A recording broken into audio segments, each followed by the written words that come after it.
ಇವತ್ತು ಕೋರ್ಟ್ನಲ್ಲಿ ನಮಗೆ ಜಯ ಸಿಕ್ಕಿದೆ. ಸೌಜನ್ಯ ಪ್ರಕರಣದ ವಿಚಾರವಾಗಿ ಯಾರು ಬೇಕೋ ಎಲ್ಲಿ ಬೇಕೋ ಸಭೆ ಸಮಾರಂಭಗಳನ್ನ ಮಾಡಬಹುದು ಅಂತೇಳಿ ಕೋರ್ಟು ಗ್ರೀನ್ ಸಿಗ್ನಲ್ನ ಕೊಟ್ಟಿದೆ. ಇನ್ನು ಮುಂದೆ ನಾವು ಹೋರಾಟದ ರಣಕಹಳೆಯನ್ನ ಊದಿಸ್ತೀವಿ.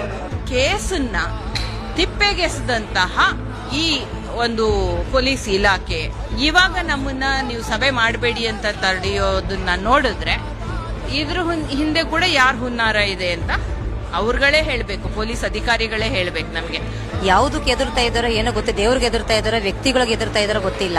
ಪೊಲೀಸರು ವಾಟ್ಸಪ್ ಅಲ್ಲಿ ಯಾವುದೇ ನೋಟಿಸ್ ಅನ್ನ ಕೊಡಬಾರ್ದು, ಮುಖತಃ ಹೋಗಿ ಕೊಡಬೇಕು. ಸಿಗದೇ ಇದ್ರೆ ಅವರ ಬಾಗಿಲಿಗೆ ಅಂಟಿಸಿ ಬರಬೇಕೇ ಹೊರತು ವಾಟ್ಸಪ್ ಅಲ್ಲಿ ಕಳಿಸುವಂತದ್ದು ಸರಿಯಲ್ಲ ಅನ್ನೋದನ್ನ ಹೈಕೋರ್ಟ್ ಈ ಹಿಂದೆ ಹೇಳಿದೆ.